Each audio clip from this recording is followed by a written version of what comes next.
아침에 눈을 떴는데 말 한마디 할 사람이 없더라고. 카톡 알림은 울리지 않고 전화는 광고뿐이야. 오늘 하루 누구 얼굴도 못 봤어. 그냥 TV만 켜놨어. 외로움은 죽음을 부르지 않습니다. 하지만 삶을 천천히 무너뜨립니다. 웃음이 사라지고 말수가 줄고 눈빛이 흐려지고 어느새 자신을 놓아버리게 됩니다. 그 끔찍한 늪에서 빠져나오려면 반드시 행동이 필요합니다. 지금 소개한 뜻밖의 5가지 방법은 단순한 팁이 아닙니다. 살아있는 사람으로 다시 서기 위한 생존 전략입니다. 지금 당장 하나만 실천해 보세요.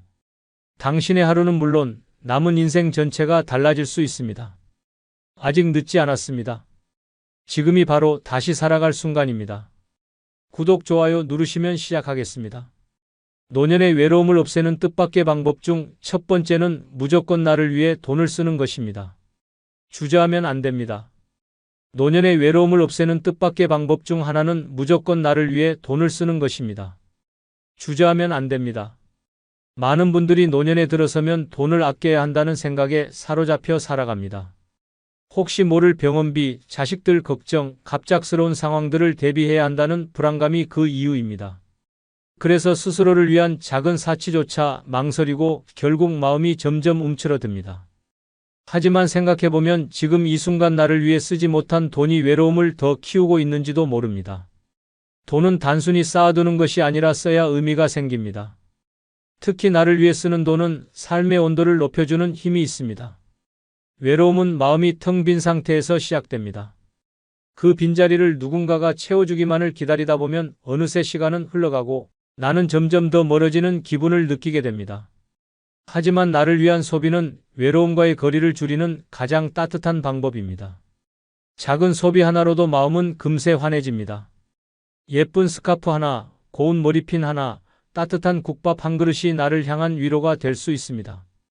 돈을 쓰는 일은 단순한 소비가 아니라 나를 존중하는 마음의 표현입니다.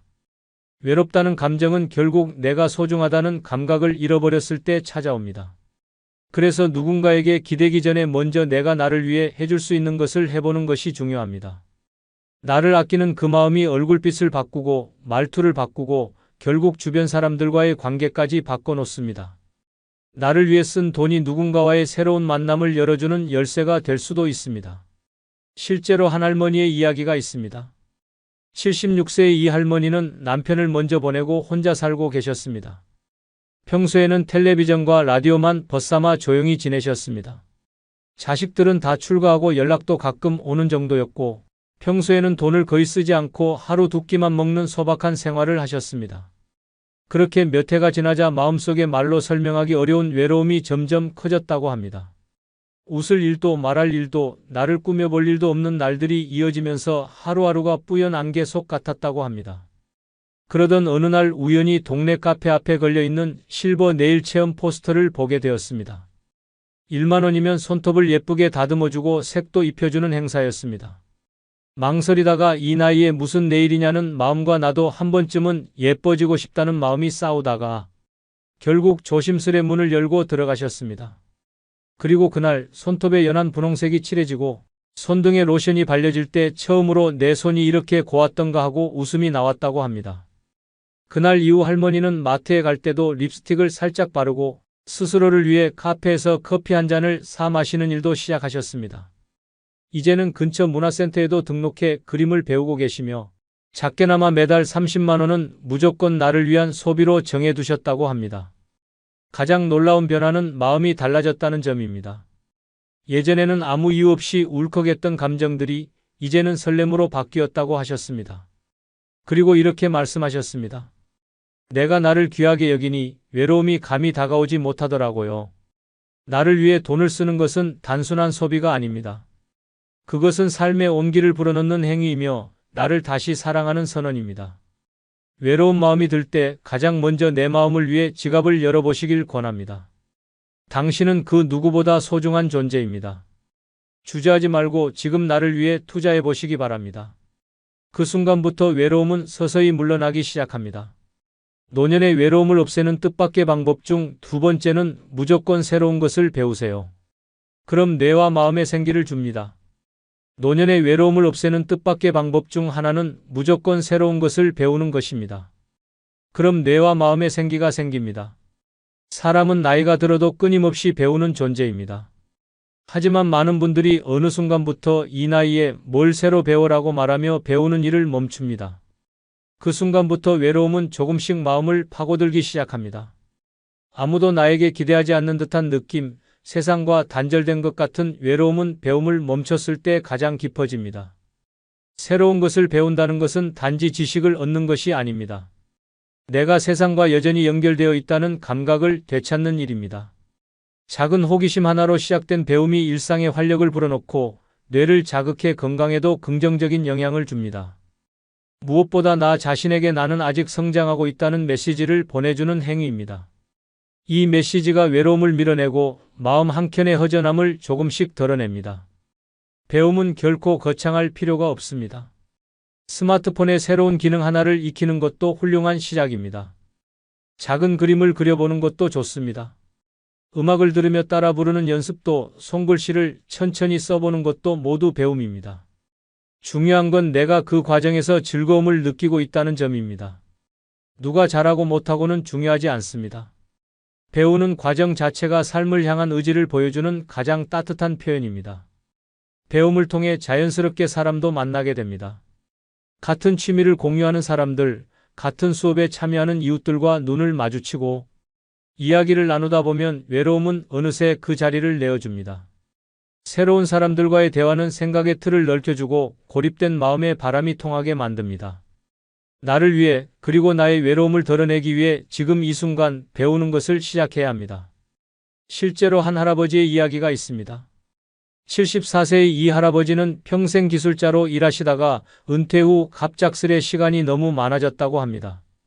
처음 몇 달은 텔레비전만 보고 지내셨고 누워서 하루를 보내는 일이 많아졌다고 합니다. 자식들도 바쁘고 연락할 사람도 딱히 없고 바깥일도 없으니 마음은 점점 가라앉았다고 합니다. 어느 날 딸이 추천한 스마트폰 사용 강좌 전단지를 보게 되었습니다. 처음엔 귀찮고 부끄러워서 거절하셨지만 딸의 끈질긴 권유에 마지못해 문화센터에 가게 되었습니다. 그 첫날 화면을 터치하는 것조차 서툴러 창피했지만 옆에 앉은 또래 어르신이 처음엔 다 그래요. 저도 어제 가입했어요 라며 따뜻하게 웃어주셨습니다. 그 말을 듣고 마음이 조금 풀렸고 그날 수업이 끝나고 집에 와서 처음으로 카톡을 보내는데 성공하셨습니다. 메시지는 단 한 줄, 나 오늘 배웠다 라는 말이었습니다. 그날 이후 할아버지는 일주일에 3번은 문화센터에 가게 되었고 스마트폰 강좌 외에도 사진 편집 수업, 유튜브 시청 방법까지 차근차근 배워가셨습니다. 그리고 어느 날 손주에게 직접 만든 사진카드를 카카오톡으로 보내셨다고 합니다.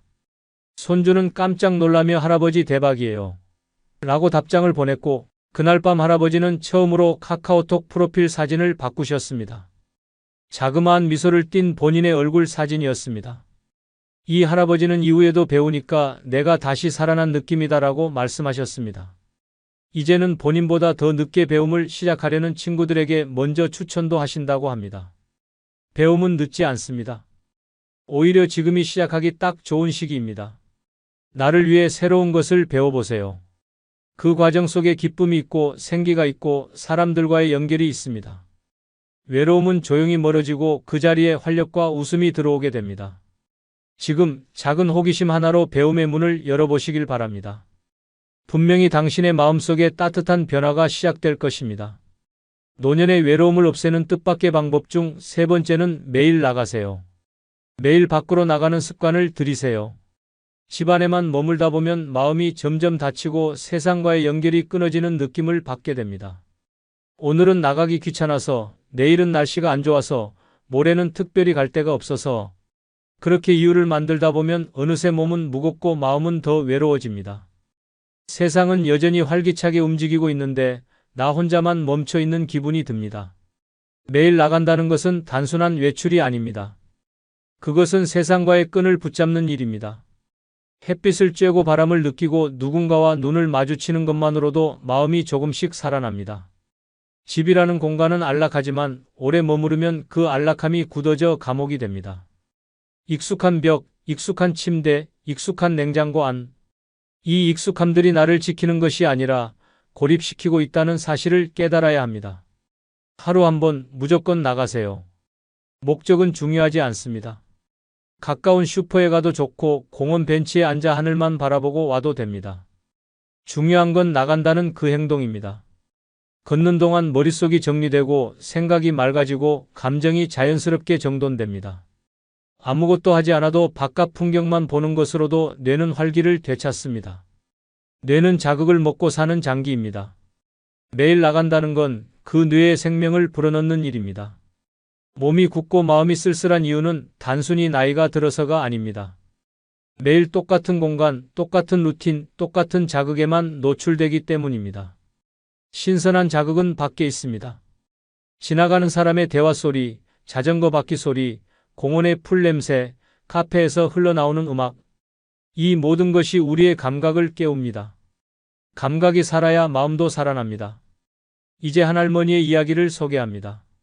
75세인 이 할머니는 남편과 사별한 후 2년 가까이 집 안에서만 지냈습니다.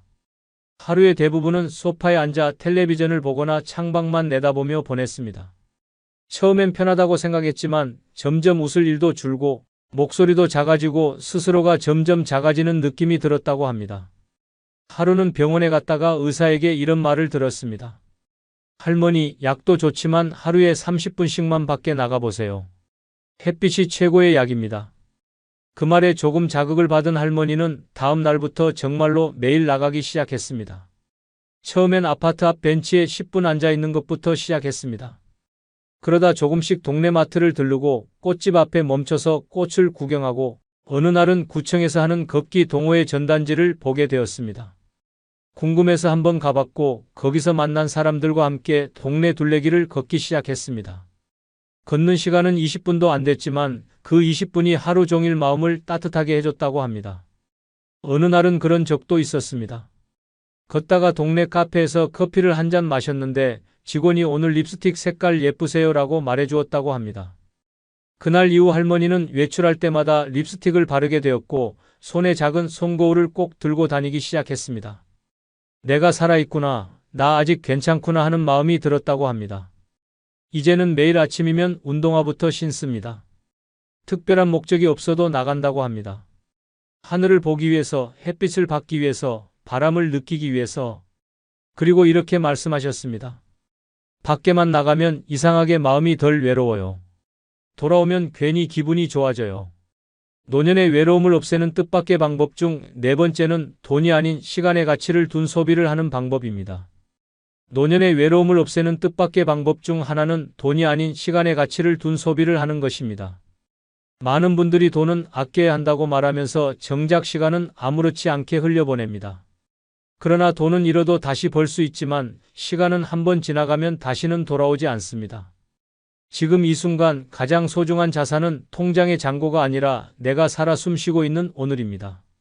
노년은 하루하루가 더욱 소중한 시간입니다. 오늘 하루를 어떤 기분으로 보냈는가, 누구와 어떤 대화를 나눴는가, 무엇을 하며 웃었는가가 삶의 질을 결정합니다.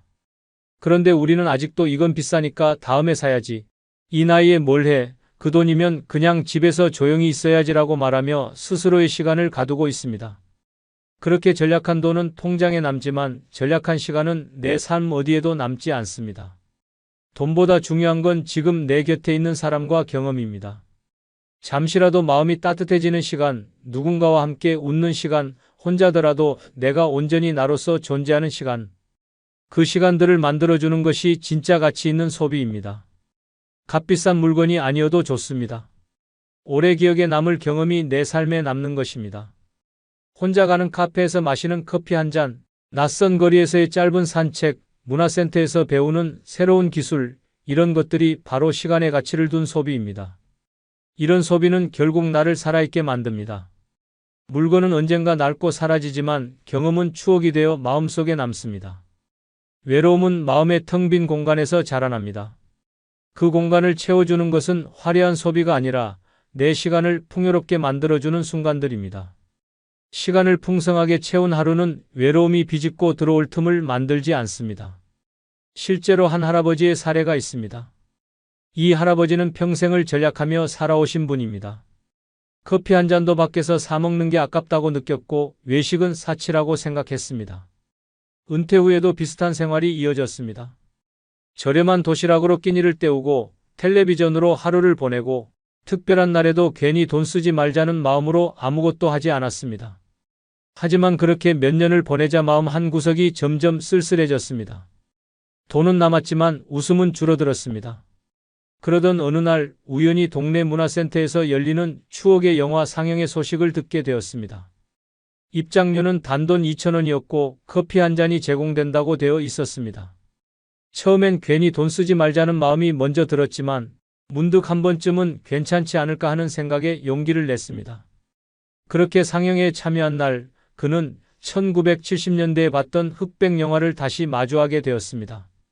영화가 시작하자 잊고 있던 감정들이 하나둘 피어올랐고 그 시절의 설렘과 웃음이 가슴을 채워줬습니다.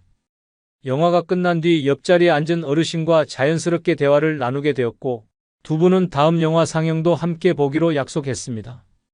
이후 할아버지는 매달 2번 그 상영회에 나가며 같은 연령대의 친구들과 정기적으로 만남을 갖게 되었습니다. 그리고 이렇게 말씀하셨습니다. 그 2,000원이 내 마음을 살렸어요. 돈을 썼는데 시간이 더 소중해졌어요. 시간의 가치를 둔 소비는 이렇게 마음을 살리는 소비입니다. 외롭다고 느낄 때, 무언가 허전할 때 돈을 얼마나 아꼈는지를 따지는 것이 아니라 시간을 어떻게 썼는지를 돌아봐야 합니다. 내 마음에 온기를 주는 소비, 내 시간을 의미 있게 채우는 소비가 진짜입니다. 오늘 하루 시간을 잘 쓰기 위해 기꺼이 지갑을 열어보세요. 그 선택이 당신의 외로움을 따뜻하게 감싸줄 것입니다.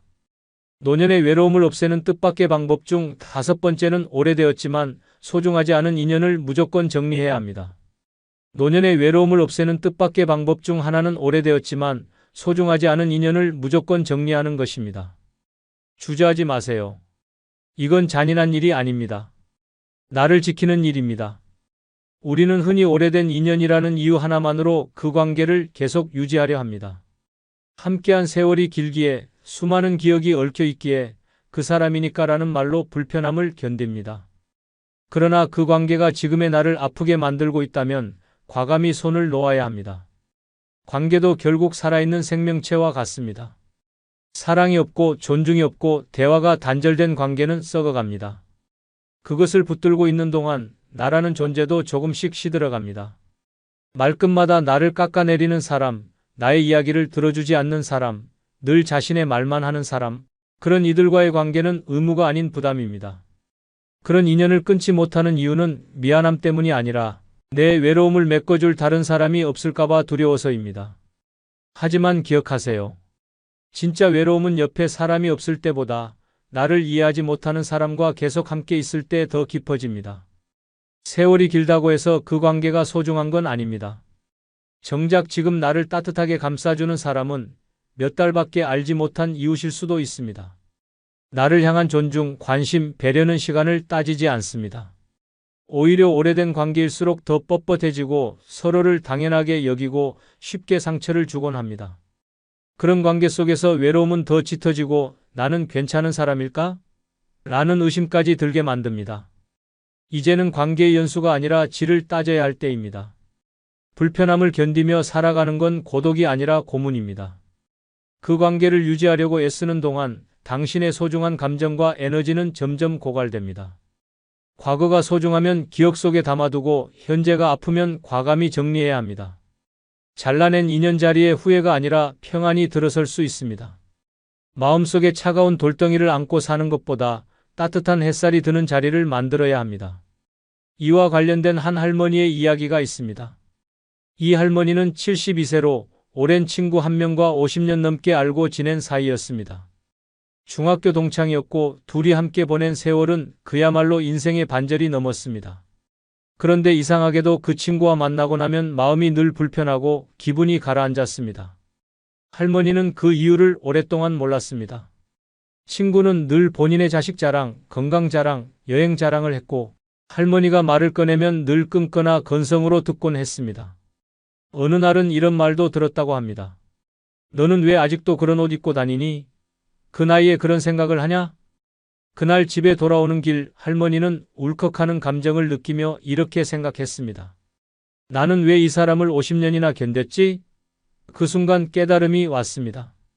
이 관계는 친구가 아니라 익숙한 사람일 뿐이라는 사실을요. 할머니는 용기를 냈습니다. 먼저 연락하지 않았고 그 친구의 연락에도 간단히만 응답했습니다.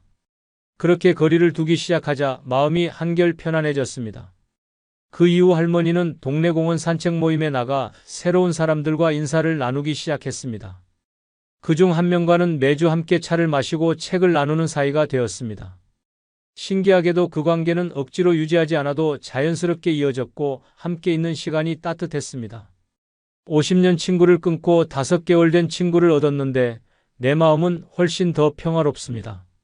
할머니는 그렇게 말하며 미소 지으셨습니다. 관계는 나를 아프게 만들지 않아야 합니다.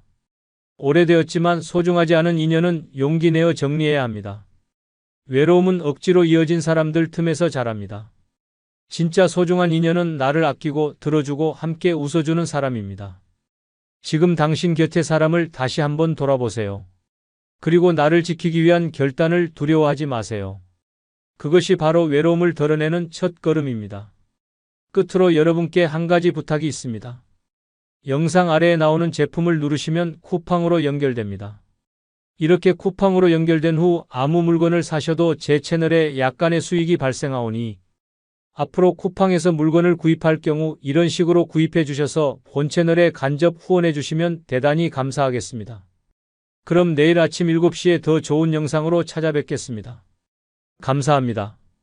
이 나이에 아직도 이렇게 살아야 돼? 죽을 때까지 일만 하다가 끝나는 거 아냐? 언제쯤 좀 편하게 살 수 있는 거야? 노년 그 누구보다도 편안해야 할 인생의 황금기입니다. 그런데 왜 매일이 이렇게 힘겨울까요? 이제는 말해야 합니다. 이제는 너무 애쓰며 살지 않아도 되는 이유가 분명히 존재합니다. 구독, 좋아요 누르시면 시작하겠습니다. 노년에 너무 애쓰며 살지 않아도 되는 5가지 이유 중 첫 번째는 돈보다 행복이 중요하기 때문입니다. 이 진실은 너무 뻔해 보여서 많은 사람이 흘려듣지만 인생의 마지막을 앞두고 깨닫는 사람들은 하나같이 입을 모아 말합니다. 그동안 뭘 위해 그렇게 악착같이 살았는지 모르겠다라고요. 노년에 접어들며 더 많이 가지기 위해, 더 아끼기 위해, 자식에게 조금이라도 더 남겨주기 위해 스스로를 쥐어짜며 사는 분들이 많습니다. 그러나 그 모든 희생 끝에 남는 것은 건강을 잃은 몸, 연락 없는 자식, 의미 없는 통장 잔고뿐입니다. 아무리 많은 돈을 모아도 외로운 병원 침대 위에서는 그 돈이 따뜻한 말 한마디도 못 해줍니다. 행복은 잃고 나서야 그 가치를 실감하는 것 중 하나입니다. 돈을 쌓아 올리는 동안 가까웠던 친구들과의 관계는 멀어지고 하고 싶었던 일들은 언젠가라는 핑계로 미뤄집니다. 하지만 그 언젠가는 결국 오지 않습니다. 사람들은 돈이 행복을 보장해 줄 거라고 믿지만 실제로는 돈이 많아질수록 불안과 외로움이 커졌다는 연구 결과도 적지 않습니다. 더 충격적인 사실은 자식들에게 뭔가를 물려주기 위해 아등바등 살아온 노인들이 정작 자식들에게 부담스러운 존재가 된다는 현실입니다. 왜 저렇게까지 사시나, 그 돈 안 줘도 되는데라는 자식들의 말은 부모에게는 비수처럼 꽂힙니다. 돈보다 함께 보내는 시간, 따뜻한 말 한마디가 훨씬 더 큰 유산이 될 수 있다는 사실을 너무 늦게 깨닫는 경우가 허다합니다. 또한 돈에 집착한 나머지 사람들과의 관계를 무너뜨리는 경우도 많습니다. 친구와의 여행을 아까워하고 커피 한 잔조차 허락하지 않는 삶은 결국 고립을 부릅니다. 이기적인 게 아니라 지혜로운 삶은 지금 이 순간을 누릴 줄 아는 것에서 시작됩니다. 돈이 남아도는 사람이 아니라 웃을 일이 많은 사람이 진정한 부자입니다. 실제 사례를 하나 소개합니다. 72세의 이모 씨는 서울의 한 아파트 2채를 소유하고 있었습니다. 젊은 시절부터 자식에게 물려줄 재산을 목표로 하루도 빠짐없이 일했고 남편이 병으로 쓰러졌을 때도 병간호를 하며 알바까지 병행했습니다. 그렇게 평생을 악착같이 살았습니다. 그런데 은퇴 후 자식 둘은 외국으로 나가 연락이 점점 뜸해졌고 함께했던 남편도 몇 해 전 세상을 떠났습니다. 이모 씨는 매일 저녁 TV를 보며 혼자 밥을 먹고 가끔 오는 자식들의 전화에 기대어 삽니다. 어느 날 이웃이 어르신 저녁 같이 드실래요? 라고 했을 때 이모 씨는 처음으로 눈물이 났다고 합니다. 돈이 많아도 밥 한 끼 같이 먹어줄 사람 하나 없는 인생, 그게 행복일 수는 없습니다. 그날 이후 이모 씨는 인근 복지관의 여행 프로그램에 참여하고 친구들과 차를 마시며 웃는 시간을 보내고 있습니다. 그리고 말합니다. 이제는 돈보다 사람, 돈보다 웃음이 좋아요. 라고요. 지금 이 순간 당신이 쥐고 있는 돈보다 더 소중한 건 바로 행복을 누릴 줄 아는 용기입니다. 노년에 너무 애쓰며 살지 않아도 되는 5가지 이유 중 두 번째는 무리하면 삶이 고달파지기 때문입니다. 젊을 때처럼 몸이 말을 듣지 않는데도 여전히 자신을 몰아붙이며 살아가는 사람들이 많습니다. 그래도 나이는 숫자일 뿐이라며 무리한 일정, 무리한 운동, 무리한 인간관계를 이어가는 모습은 안쓰럽기까지 합니다. 하지만 현실은 냉혹합니다. 한 번의 무리로 쓰러지고 한 번의 과욕으로 삶 전체가 흔들리는 노년이 결코 드물지 않습니다. 가장 흔한 비극은 건강을 잃는 것입니다. 체력이 약해진 몸은 한 번 넘어지면 쉽게 일어나지 못합니다. 심지어 뼈가 부러지고 입원 생활이 길어지며 일상 자체가 무너져 버립니다. 그저 화분을 옮기다 넘어졌을 뿐인데 결국 휠체어를 타게 된 사람도 있고 괜찮겠지 싶어 장거리 여행을 갔다가 병원 신세를 지는 경우도 적지 않습니다. 한순간의 괜찮겠지가 노후 전체를 망가뜨릴 수 있다는 사실은 공포 그 자체입니다. 정신적으로도 무리는 큰 독이 됩니다. 나이 먹었다고 해서 놀고만 있을 순 없잖아. 자식에게 짐이 되면 안 되니까라는 강박은 결국 자신을 파괴하는 칼이 됩니다. 쉬어야 할 때 쉬지 못하고 도움을 청해야 할 때 오히려 감추는 노인은 스스로를 외롭게 만드는 것입니다. 자존심이 강한 게 아니라 삶을 힘겹게 만드는 선택일 뿐입니다. 또한 무리하게 손자들 봐주고 무리하게 자식 뒷바라지를 하다 병원 신세를 지는 노인도 많습니다. 자식들은 고마워할지는 몰라도 결코 그 무리의 대가까지 감당해주지는 않습니다. 엄마가 그렇게 무리하실 줄은 몰랐어요 라는 말은 위로가 아니라 무관심의 변명일 뿐입니다. 더 충격적인 사실은 노년의 무리가 중독처럼 반복된다는 점입니다. 무리를 해야 내가 가치 있는 사람처럼 느껴지는 왜곡된 인식, 그게 문제입니다. 하루라도 아무것도 하지 않으면 무기력해지고 가만히 있으면 쓸모없다는 불안감이 몰려옵니다. 그 결과 몸은 지치고 마음은 상처받고 결국 병원과 상담실을 전전하게 됩니다. 노후는 누구보다 자신을 아껴야 하는 시기입니다. 누군가를 위해 무리하는 삶은 더 이상 영광이 아닙니다. 그것은 무책임한 선택일 수 있습니다. 내 몸 하나 돌보지 못하면서 누구를 돕고 무엇을 책임질 수 있겠습니까? 늦게라도 깨달아야 합니다. 건강한 노년은 무리가 아니라 여유에서 시작된다는 사실을 말입니다. 실제 사례 하나를 소개합니다. 68세의 정모 씨는 은퇴 후에도 매일 아침 6시에 일어나 마당 청소를 하고 손주들 등하교를 책임지고 저녁이면 종교 모임과 자원봉사까지 참여했습니다. 주변에서는 정 선생은 진짜 부지런해요 라며 칭찬했지만 정작 정 씨는 만성 피로에 시달렸고 어깨와 무릎 통증은 심해졌습니다.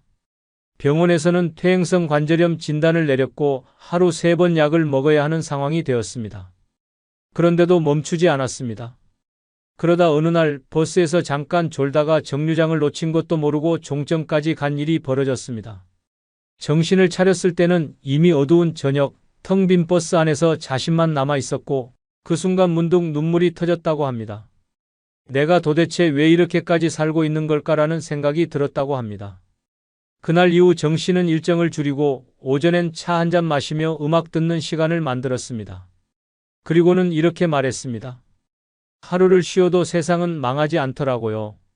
이제는 무리하지 않고 천천히 자신을 위해 살아가는 정 씨의 모습이 오히려 더 빛나 보입니다. 노년에 너무 애쓰며 살지 않아도 되는 5가지 이유 중 3번째는 젊을 때 충분히 애썼기 때문입니다. 젊은 시절 여러분은 미친 듯이 일하고 노력하며 하루하루를 살아왔습니다. 그때는 조금 더 힘을 내면 더 많은 걸 얻을 수 있다고 믿었습니다. 그러나 이젠 깨달아야 합니다. 그 과거의 끊임없는 애씀은 이제 충분히 보상을 받았고 노년에는 더 이상 그런 과도한 노력으로 자신을 쥐어짜지 않아도 된다는 사실을 말입니다. 그런데도 많은 사람들은 아직도 젊었을 때 충분히 했다고, 그럼 남은 시간은 그냥 가만히 있어도 되는 건가? 라고 생각하며 스스로에게 부담을 더합니다. 과거의 성취가 오늘의 편안함을 보장해주지 않으면 안 된다는 강박이 노년을 더 힘겹게 만듭니다. 그렇습니다. 당신은 이미 많이 애썼습니다. 더 이상 끊임없이 무언가를 이뤄내지 않아도 됩니다. 그때 당신이 했던 노력은 결국 당신이 지금 가지고 있는 모든 것의 기초가 되어줬습니다. 그런데 왜 계속해서 무리하게 남은 시간을 또 쏟아붓고 있습니까? 끊임없이 일을 해야만 한다는 강박에 사로잡혀 여전히 직장에 나가고 늘 더 많은 돈을 벌려고 애쓰고 또다시 무엇인가를 이루어야 한다는 압박을 느끼는 것은 자신을 고문하는 것과 같습니다. 노년에는 이제 그만 쉬어도 됩니다. 왜냐하면 젊을 때 충분히 애썼고 이미 많은 걸 이뤄냈기 때문입니다. 그런데도 계속 애쓰는 것은 결국 건강을 해치고 정신적으로 고립을 초래하며 행복을 놓치는 결과를 초래합니다. 늦게라도 깨닫는 게 중요합니다. 여러분은 충분히 했고 이제는 그때처럼 매일 쪼들리며 살아갈 필요가 없다는 사실을요. 그리고 또 하나 충격적인 진실은 더 노력하면 더 좋은 일이 생길 것이다라는 신화입니다. 더 열심히 살면 더 많은 걸 얻을 수 있다고 믿지만 그 믿음은 사실상 일종의 착각일 수 있습니다. 여러분이 지나치게 일에 몰두해온 그 시간들은 대부분 돌아보면 그다지 의미가 없었던 일들일 수 있습니다. 금전적 성취나 사회적 위치가 행복을 보장해주는 것이 아님을 알 때가 되었습니다. 그리고 한 가지 중요한 사실을 알아야 합니다. 바로 인생은 내가 고통스럽게 살았다고 해서 그것이 의미를 가지지 않는다는 것입니다. 인생의 의미는 내가 얼마나 고통스럽게 살았는지가 아니라 얼마나 행복했는가에 달려 있습니다. 여러분이 젊을 때 열심히 애썼던 그 모든 것들이 이제는 평안하게 쉬면서 즐길 수 있는 자원으로 바뀌었음을 기억해야 합니다. 이제는 충분히 쉬어도 되는 이유가 바로 여기 있습니다. 그럼에도 불구하고 과거의 패턴을 버리지 못한 채 여전히 스스로를 몰아붙이고 있는 분들이 많습니다. 이러한 패턴은 사실 몸과 마음에 심각한 스트레스를 가하게 되며 결국 여러분을 무너뜨리는 원인이 됩니다. 실제 사례를 하나 소개합니다. 70세의 김 선생님은 40년 동안 한 직장에서 근무하시며 매일 아침 일찍 출근해 밤늦게까지 일하며 가족을 부양해 왔습니다. 60대 초반까지도 더 많이 벌어야 한다, 더 나아가야 한다는 생각에 퇴직 후에도 아르바이트를 계속하며 일주일 내내 일을 하셨습니다. 그러던 중 몸에 이상을 느끼셨지만 그냥 피곤한 거겠지 하며 계속 일을 하셨습니다. 결국 심각한 심장병 진단을 받고 입원하게 되었고 의사는 지금 같은 상태로 계속 일했다면 생명이 위험할 수 있었다고 경고했습니다. 그 후 김 선생님은 큰 충격을 받으셨고 오랜 기간 자신을 갈고 닦았던 일에 대한 고집을 버리고 평소 하고 싶었던 취미 생활을 시작했습니다. 친구들과 함께 여행을 가고 주말에는 자원봉사에 참여하면서 이제는 진정한 여유를 느끼고 있습니다. 김 선생님은 웃으며 말합니다. 내가 젊었을 땐 이렇게까지 애쓰지 않아도 됐다는 걸 몰랐다. 이제야 비로소 쉬는 게 얼마나 중요한지 깨달았다. 김 선생님의 이야기는 이제 우리 모두에게 중요한 교훈을 줍니다. 충분히 애썼다면 이제는 자신의 삶을 즐기고 사랑하는 사람들과 여유를 만끽할 시간입니다. 노년에 너무 애쓰며 살지 않아도 되는 5가지 이유 중 4번째는 남을 위한 삶이 아닌 나를 위한 삶을 살아야 하기 때문입니다. 평생을 가족, 자식, 사회를 위해 살아온 사람들이 많습니다. 자신의 꿈은 접어두고 하고 싶은 일은 참고 가고 싶은 곳도 포기하며 누군가를 위해 사는 것이 당연하다고 믿었습니다. 하지만 그 결과는 어떤가요? 가족이 당신을 존경하며 감동의 눈물을 흘리고 있을까요? 아니면 이제는 그게 당연한 일이었다고 생각하며 당신의 희생을 기억조차 하지 않는 모습에 서운함을 느끼고 있지는 않습니까? 무서운 현실은 바로 여기 있습니다. 남을 위한 삶의 끝은 보통 허무함으로 마무리됩니다. 자식은 컸고 배우자는 떠났고 사회는 당신을 기억하지 않습니다. 그렇게 남을 위해 전부를 바쳤는데 정작 남은 건 빈 시간과 외로움뿐이라는 사실은 너무도 참혹합니다. 자식을 위해 아끼고 참고 뼈 빠지게 일했지만 자식은 당신의 노후를 책임지지 않습니다. 오히려 엄마, 제일도 바빠요. 아버지, 시간 나면 연락드릴게요 라는 말로 바쁘다는 핑계를 댈 뿐입니다. 이제는 생각을 바꿔야 합니다. 노년은 누구를 위한 삶이 아니라 오직 나를 위한 시간입니다. 그동안 못했던 것, 해보고 싶었던 것, 미뤄둔 일들에 집중해야 할 시간입니다. 나를 위하지 않으면 아무도 나를 위하지 않는다는 냉정한 진실을 인정해야 합니다. 더 이상 남을 위해 내 시간과 체력을 쏟아부을 필요는 없습니다. 나를 위해 살아야 내가 살아있다는 걸 느낄 수 있습니다. 또한 남을 위해 산다는 명분 아래 자신을 억누르는 것이 결국 자존감 파괴로 이어집니다. 나는 지금도 누군가를 위해 살아야 가치가 있다는 생각은 나이든 자신을 무가치하게 여기는 끔찍한 착각입니다. 자식에게 헌신했지만 소외되고 남편을 위해 희생했지만 감사는커녕 무시당하고 주변의 부탁을 다 들어줬지만 이용당한 기분이 들었다면 이제는 늦지 않았습니다. 지금이라도 방향을 틀어야 합니다. 남을 위한 삶이 끝나야 진짜 인생이 시작됩니다. 하고 싶은 취미를 시작하고 가고 싶은 곳에 가며 누구의 눈치도 보지 않고 하루를 보내는 것이야말로 진짜 사람다운 삶입니다. 누군가의 엄마, 누군가의 아버지, 누군가의 배우자로서의 삶도 같이 있었지만 이제는 나라는 존재 하나만으로도 충분히 존중받아야 할 시기입니다.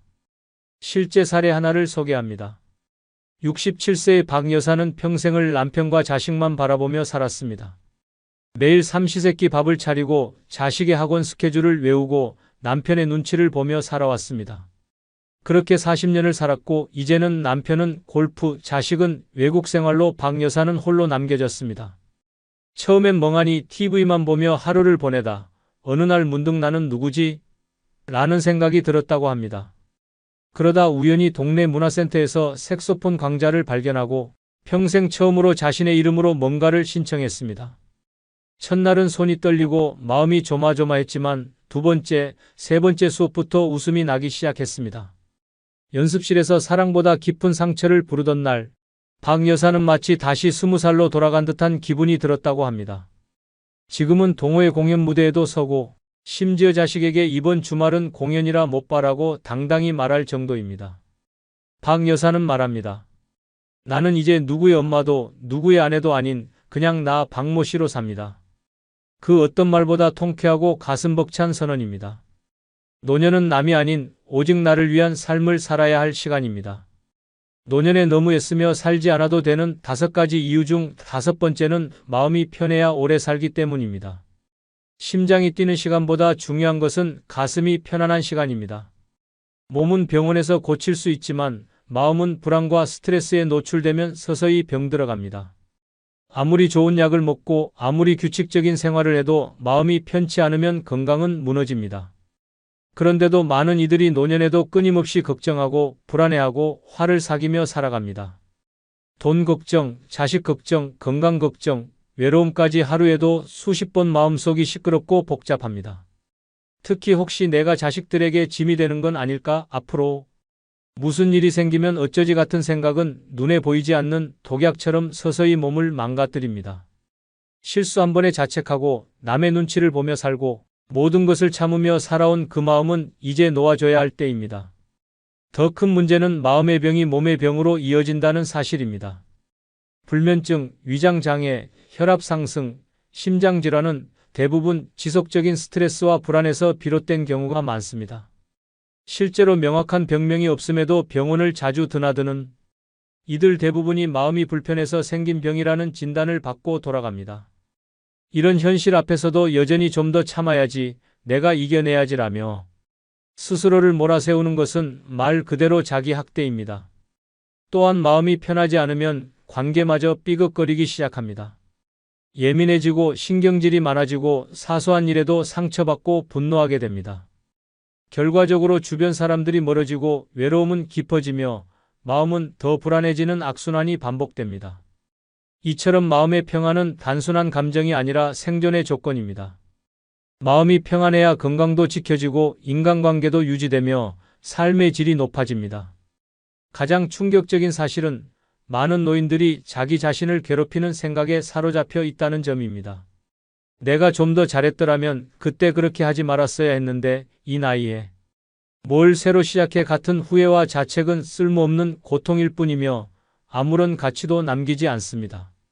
지금 이 순간 과거에서 벗어나 마음을 비우는 것이 진짜 건강을 지키는 길입니다. 무리하지 않아도 됩니다.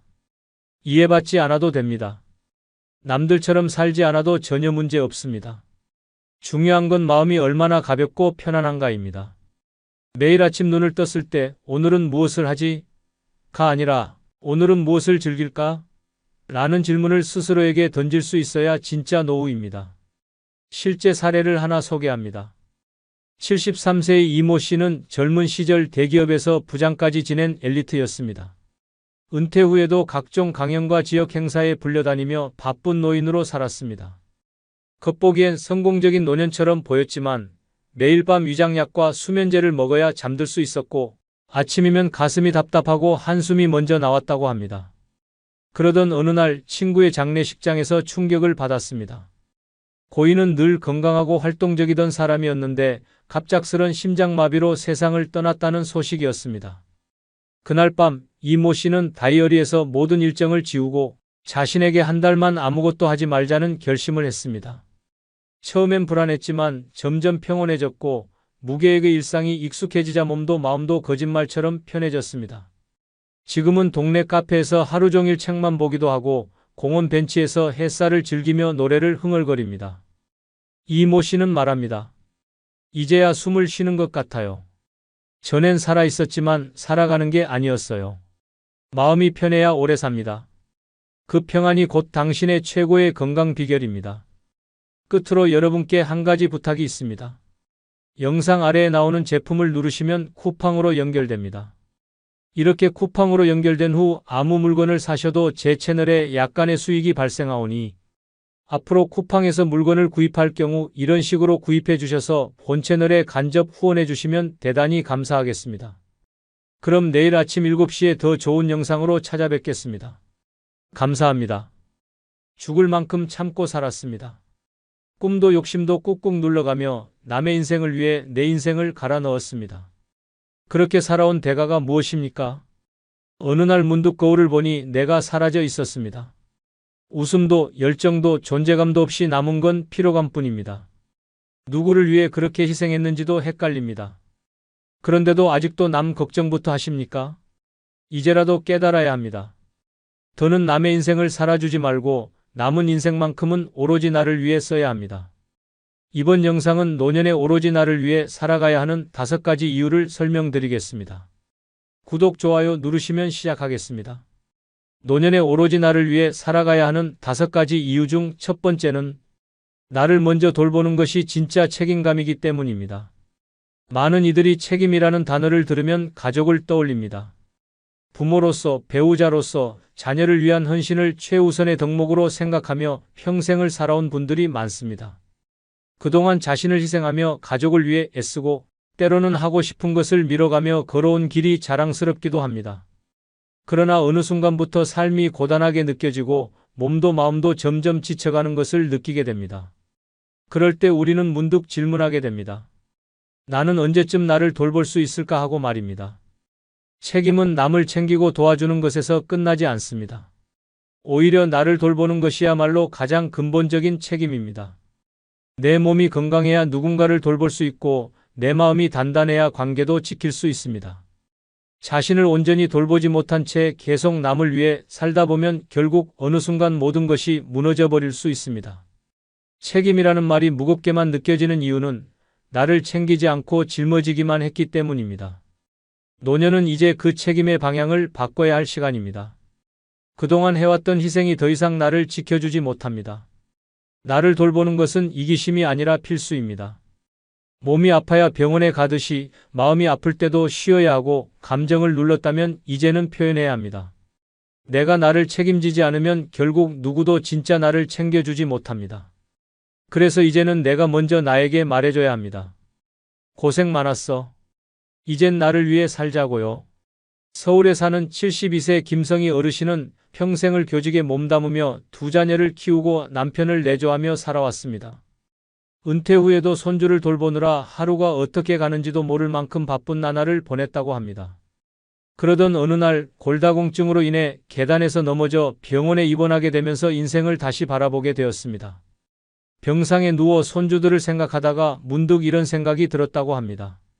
지금 내가 아무것도 못하게 되면 이 아이들은 누가 돌보지? 하지만 더 큰 문제는 나는 왜 나를 이렇게 방치했을까? 그 순간 김 어르신은 결심했습니다. 회복 후에는 본인을 위한 시간을 반드시 가지겠다고 말입니다.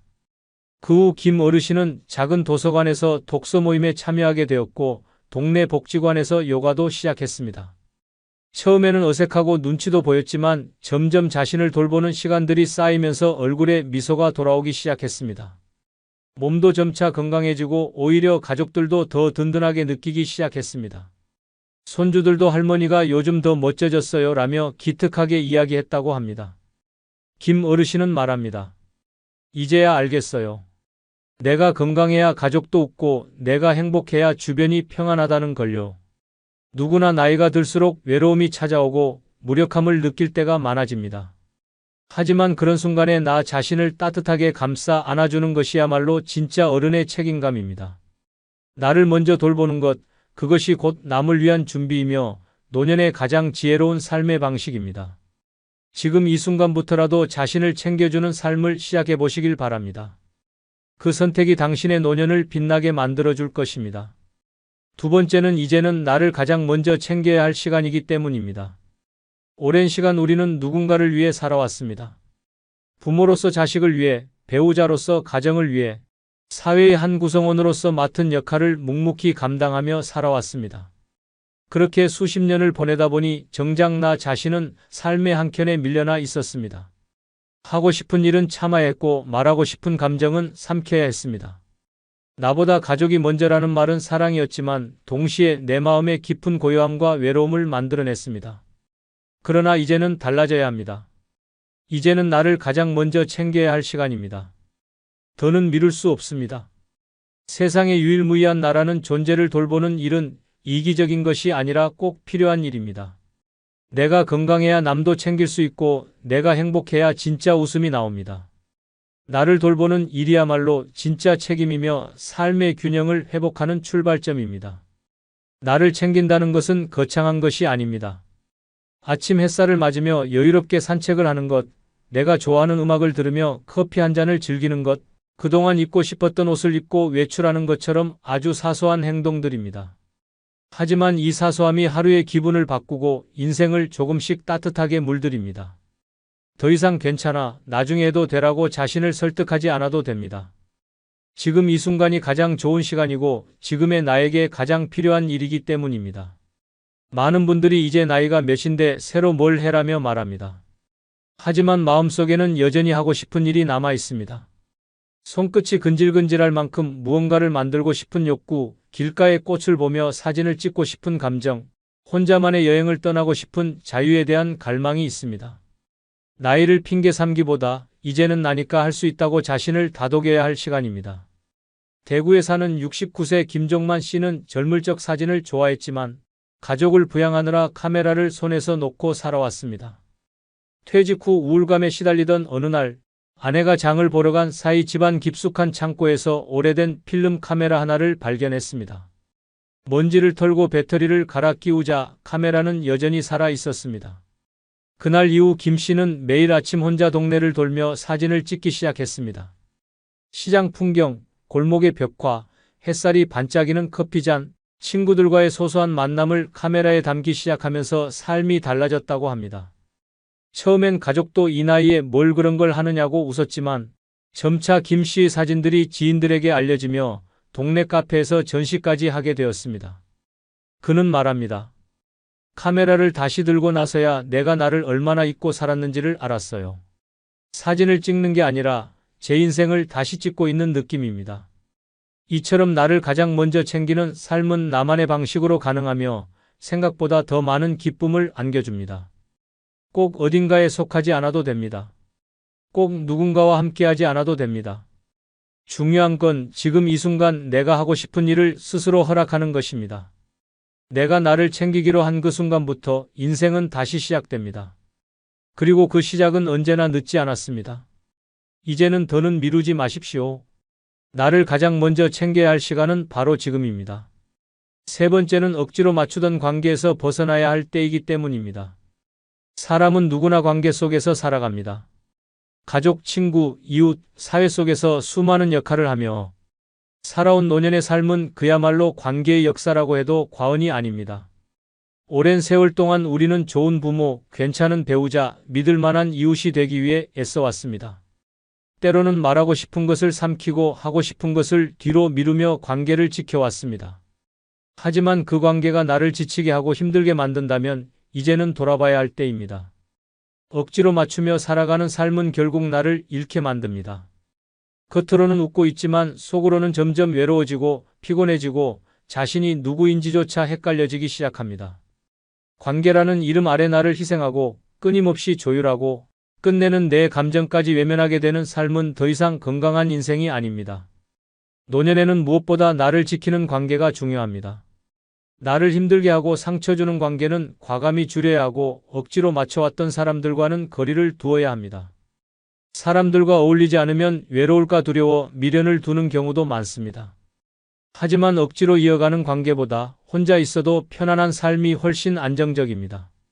오히려 나를 있는 그대로 받아주는 몇 사람과의 관계가 마음을 더 따뜻하게 만듭니다. 나이 들어서는 수십 명의 사람보다 진심을 나눌 수 있는 한두 명이 더 소중합니다. 관계의 수가 아니라 질이 중요합니다. 지금까지는 관계를 유지하기 위해 내가 스스로를 희생해왔다면 이제는 내 마음이 편한 방향으로 사람을 선택해야 합니다. 잘 맞지 않는 사람에게 계속 맞추다 보면 나중에는 내 감정이 메말라 버립니다. 관계는 억지로 유지하는 것이 아니라 자연스럽게 이어가는 것입니다. 아무 말 하지 않아도 편안한 사람이 있는가 하면 아무리 잘해줘도 늘 불편한 사람이 있습니다. 이제는 후자를 놓아줄 때입니다. 경남 진주에 사는 66세 이선옥 씨는 오랫동안 친구 모임을 억지로 이어오고 있었습니다. 매달 한 번씩 모여 식사하고 수다 떠는 자리였지만 모임이 끝날 때마다 마음이 더 무거워졌다고 합니다. 말끝마다 남과 비교하고 서로의 자녀 이야기에 눈치를 보고 때론 사소한 말에도 상처받는 일이 반복되면서 점점 피로감이 쌓였습니다. 어느 날 이 씨는 모임이 끝난 뒤 돌아오는 길에 괜히 참았던 눈물이 났다고 합니다. 그때 결심했습니다. 이제는 나를 힘들게 하는 관계에서 벗어나자고요. 이후 이 씨는 모임에 더 이상 참석하지 않았고 대신 동네 시장 상인들과 가벼운 인사를 나누며 관계를 새롭게 넓혀갔습니다. 옆집 아주머니와 텃밭 얘기를 나누며 웃고 평소 말없이 지나치던 가게 주인과 커피 한 잔 마시며 정을 쌓기 시작했습니다. 이 씨는 말합니다. 억지로 맞추는 관계보다 편안하게 웃을 수 있는 관계가 훨씬 오래가요. 지금은 마음이 너무 편하고 제 자신에게 참 고맙습니다. 억지로 이어온 관계를 정리하는 건 두렵고 어려운 일이지만 그 뒤에 찾아오는 평안은 말로 다 할 수 없습니다. 나를 있는 그대로 바라보고 편안하게 웃을 수 있는 사람이 단 한 명이라도 있다면 그것으로 충분합니다. 이제는 억지로 맞추는 관계보다 나 자신과 잘 지내는 것이 먼저입니다. 그것이 노년을 건강하게 그리고 단단하게 살아가는 방법입니다. 네 번째는 삶의 마지막까지 나답게 살아야 의미가 있기 때문입니다. 누구나 인생을 살아오며 수많은 역할을 감당해 왔습니다. 부모로서, 배우자로서, 직장인으로서, 친구로서 각기 다른 모습으로 살아야 했던 시간들이었습니다. 그렇게 수십 년을 남의 기대에 맞추며 사회의 규칙에 따라 성실하게 살아오셨습니다. 남들이 보기에 흠잡을 데 없는 인생이었고 책임감 있는 모습으로 살아오셨습니다. 하지만 그 긴 시간 속에서 나는 과연 누구였을까? 노년의 재혼이 지옥문을 여는 6가지 이유 중 첫 번째는 상대의 사별한 또는 헤어진 배우자의 기억을 견뎌야 하기 때문입니다. 노년의 재혼을 결심한 사람들 중 많은 이들이 지금만 보고 시작합니다. 함께 밥을 먹고 산책을 하고 외롭지 않게 살아가고 싶다는 단순한 바람으로 문을 엽니다. 하지만 문을 열고 들어가 보면 그 안에는 또 다른 사람이 살고 있습니다. 바로 죽은 전 배우자 혹은 이혼한 옛사람입니다. 그 사람의 그림자, 흔적, 기억은 결코 사라지지 않습니다. 그리고 문제는 바로 그 지워지지 않는 존재와의 삼각관계가 시작된다는 점입니다. 같이 살다 보면 상대방의 입에서 끊임없이 전 배우자의 이름이 튀어나옵니다. 우리 그이는 그럴 땐 이렇게 했는데 전에 살던 사람은 저 음식 좋아했는데 처음엔 웃으며 넘기지만 시간이 지날수록 자존심에 생채기가 나고 감정이 뒤틀리기 시작합니다. 심지어 결혼기념일조차 전 배우자와의 날짜를 기억하며 헷갈려합니다. 사진 한 장, 오래된 앨범, 장롱 깊숙이 숨겨둔 옷가지 하나가 현재의 부부 사이를 갈라놓는 흉기가 됩니다.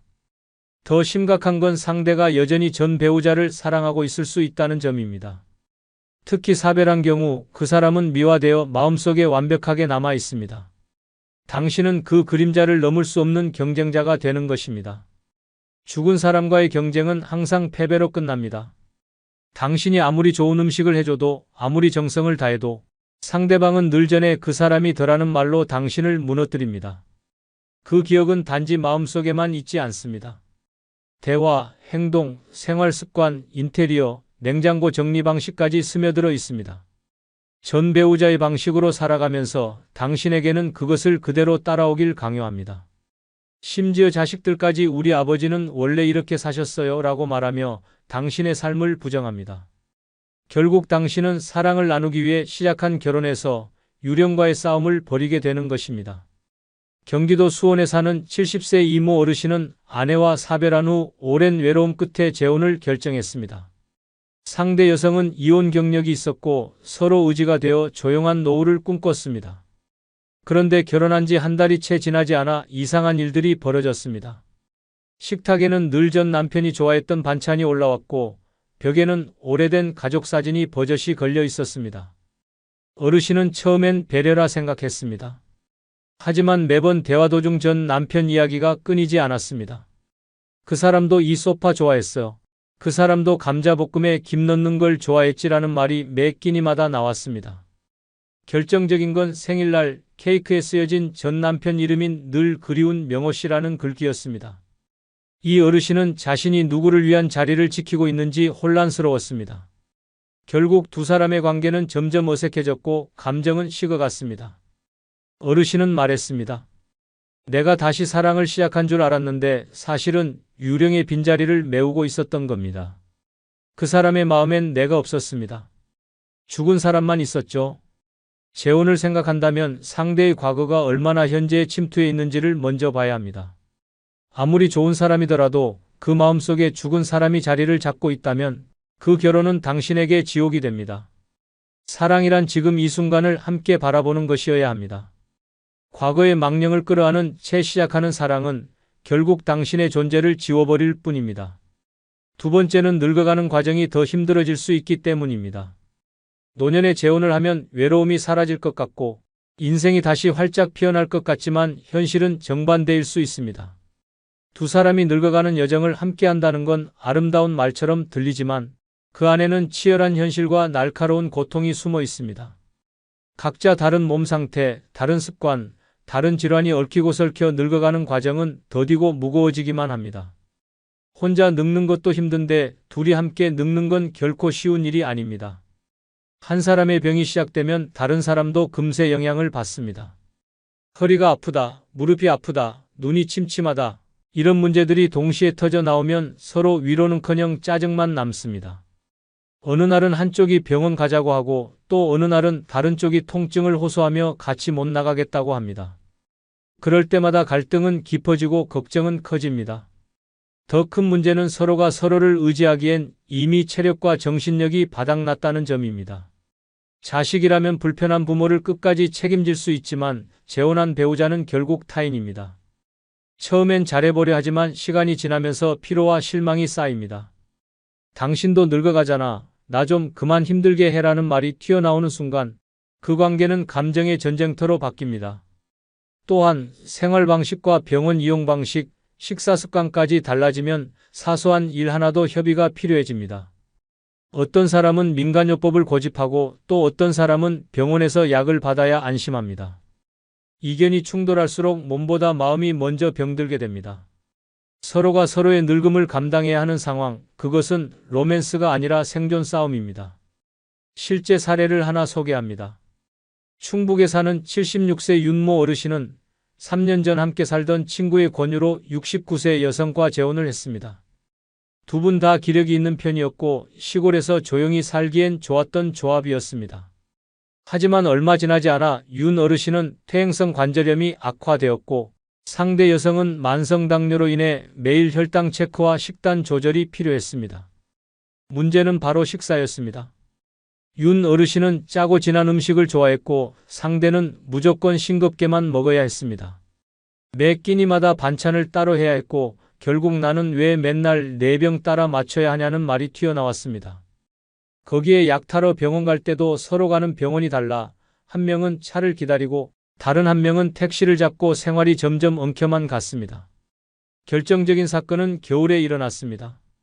윤 어르신이 눈길에 넘어져 엉덩이뼈 골절을 당했는데 상대 여성도 허리 디스크로 제대로 돌볼 수 없었습니다. 둘 다 거동이 불편한 상태에서 누가 밥을 하고 누가 약을 챙기고 누가 병원을 연락할지 몰라 집안이 그야말로 아수라장이 되었습니다. 결국 두 분 모두 자식에게 연락하게 되었고 자식들끼리 다툼까지 벌어졌습니다. 윤 어르신은 나중에 이렇게 말했습니다. 혼자 늙는 게 무서워서 결혼했는데 같이 늙으니 더 무섭더군요. 내 병도 벅찬데 옆 사람 병까지 감당하려니 몸보다 마음이 먼저 무너졌습니다. 이처럼 노년의 재혼은 단순히 외로움 해소의 해답이 아닙니다. 서로가 서로의 쇠약해지는 모습을 감당하는 일은 생각보다 훨씬 더 무겁고 고통스럽습니다. 함께 늙는다는 건 낭만이 아닙니다. 현실이고 때로는 고통입니다. 재혼은 그 무게까지 받아들일 준비가 되어 있을 때만 선택해야 합니다. 그렇지 않으면 노후는 외로움 대신 싸움으로, 평온 대신 지옥으로 바뀔 수 있습니다. 세 번째는 서로의 경제 상황을 속일 가능성이 있기 때문입니다. 노년에 시작하는 사랑, 그 달콤함 속에는 치명적인 함정이 숨어 있습니다. 바로 돈을 둘러싼 거짓말입니다. 나이 들수록 외로움이 커지고 함께할 누군가가 간절해지다 보니 상대의 경제 상태를 제대로 확인하지 않고 재혼을 결정하는 일이 비일비재합니다. 하지만 이건 자칫하면 인생 최악의 선택으로 이어질 수 있습니다. 노년의 재혼을 원하는 사람들 중 상당수는 실은 사랑보다 경제적 안정을 바라는 경우가 많습니다. 그래서 자신의 빚이나 연체된 카드값, 체납된 세금, 심지어 자식의 경제 문제까지도 숨기고 결혼을 시도합니다. 겉으로는 멀끔한 양복을 입고 말도 점잖게 하지만 실제 통장엔 잔고가 바닥인 경우가 허다합니다. 게다가 혼인신고까지 해버리면 상대의 채무까지 고스란히 함께 떠안게 됩니다. 노년에 짊어질 짐은 건강만으로도 충분합니다. 그런데 거기에 상대의 빚까지 더해진다면 그건 사랑이 아니라 파멸입니다. 더구나 상대방이 돈을 빌려달라고 하거나 집을 담보로 뭔가를 하자고 제안하면 그때부터는 삶이 완전히 무너질 수 있습니다. 노년의 자산은 대부분 평생 모은 전 재산입니다. 그걸 단 몇 년 안에 다 털릴 수 있다는 이야기입니다. 경제적인 거짓말은 감정보다 더 깊게 사람을 배신합니다. 사랑받는 줄 알았던 마음은 결국 돈줄로 이용당한 결과였고 남은 건 텅 빈 지갑과 망가진 자존감뿐입니다. 그리고 그때가 되면 이미 늦었습니다. 재산은 돌아오지 않고 신뢰도, 가족도, 인간관계도 송두리째 무너집니다.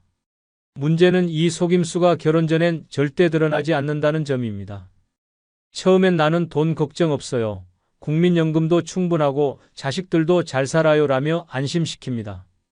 하지만 막상 결혼을 하고 살림을 합쳐보면 전혀 다른 현실이 펼쳐집니다. 매달 빠듯한 생활비, 밀려있는 공과금, 갑자기 들이닥치는 카드 독촉장. 그제야 상대가 보여주지 않았던 진짜 얼굴을 알게 되는 것입니다. 전남에 사는 67세 박모 어르신은 2년 전 교회 지인의 소개로 한 여성을 만나 재혼을 했습니다. 상대는 처음 만났을 때 서울 아파트 한 채 있고 자식들도 다 잘 살아서 도움 안 받아요 라고 말했습니다. 박 어르신은 감동했습니다. 덕분에 마음을 열고 혼인신고까지 마친 뒤 전셋집을 빼고 일부 금액을 결혼생활 자금으로 썼습니다. 하지만 결혼 후 3개월 만에 그 여성의 카드빚 2천만 원이 밝혀졌고 이어서 자녀의 대출 보증까지 서준 사실을 알게 되었습니다. 심지어 그녀가 말한 서울 아파트는 본인 명의가 아닌 과거 남편 명의였고 현재는 법적 분쟁 중이었습니다. 박 어르신은 분노했지만 이미 법적으로 부부가 된 상태였기 때문에 해지하려면 수많은 법적 절차를 거쳐야 했습니다. 결국 박 어르신은 빚 독촉에 시달리며 건강이 급격히 나빠졌고 결국 본인의 연금 일부까지 압류당하게 되었습니다. 가족들은 연락을 끊었고 어르신은 말했습니다. 내가 바보였습니다. 외롭다고 마음 열었던 게 내 노후를 망쳤습니다. 사랑이 아니라 사기였습니다. 이처럼 노년의 재혼은 감정만으로 결정해서는 절대 안 됩니다.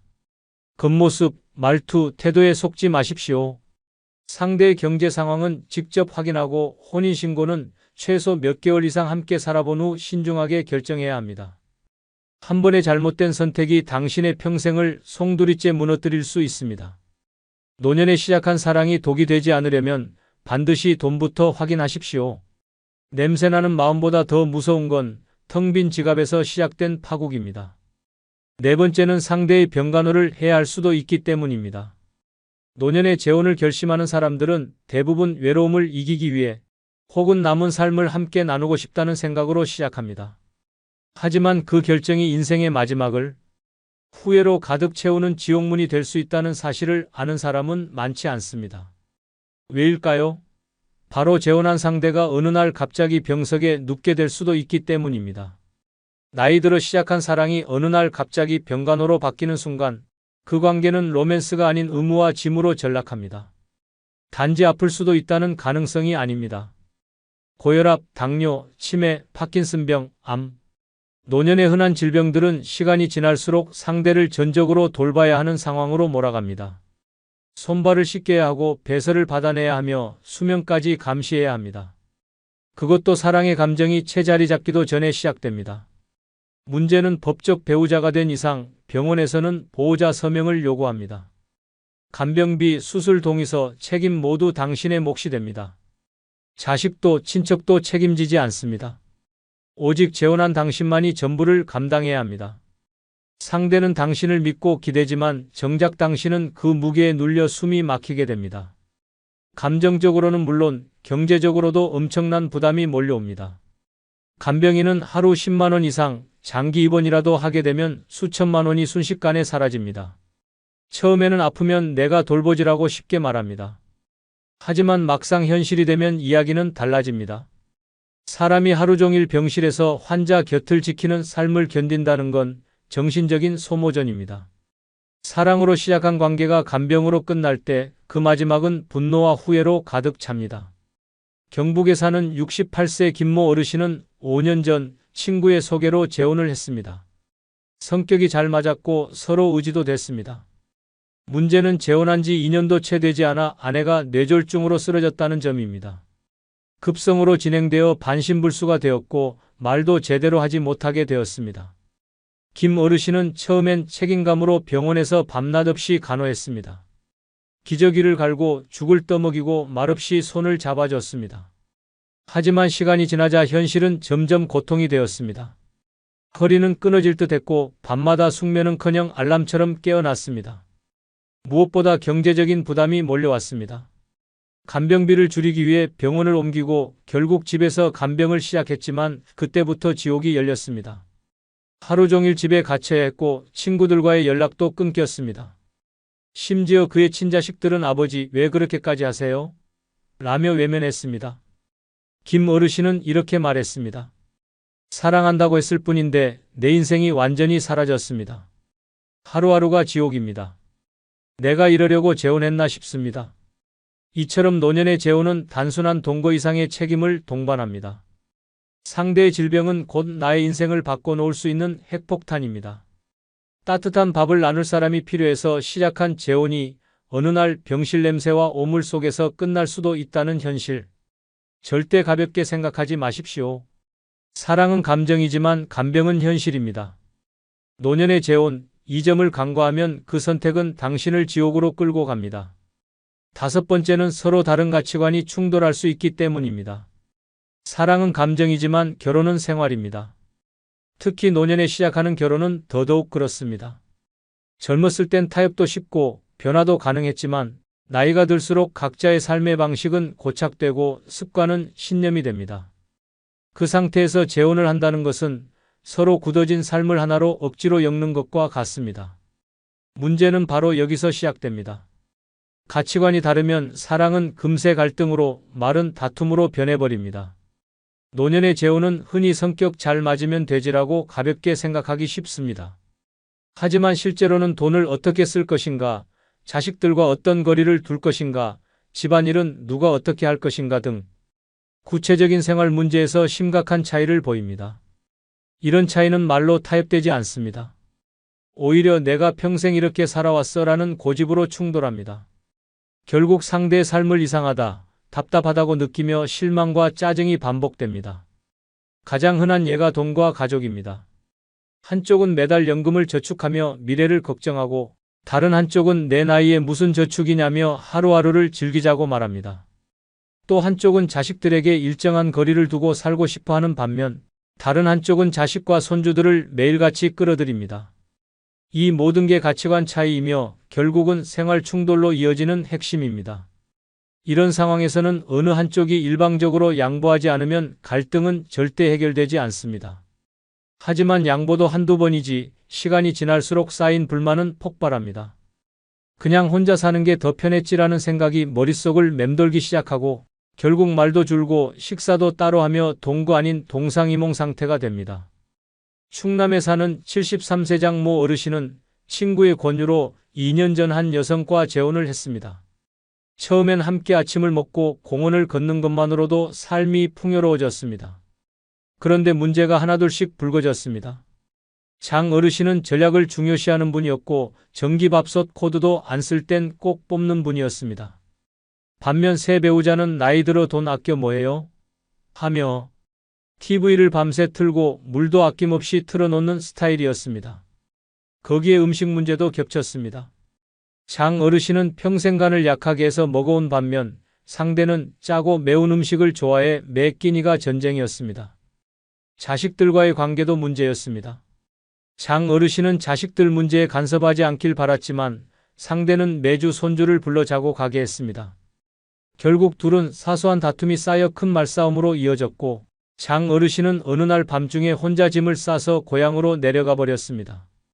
그는 이렇게 말했습니다. 내가 젊었을 땐 뭐든 맞춰줬습니다. 하지만 이 나이에 내가 평생 살아온 방식을 다 부정당하면서 살 순 없었습니다. 결국 혼자가 낫다는 걸 깨달았죠. 이처럼 노년의 재혼은 감정만으로 유지되지 않습니다. 각자의 고정된 가치관이 충돌할 때 그 상처는 젊을 때보다 훨씬 깊고 오래갑니다.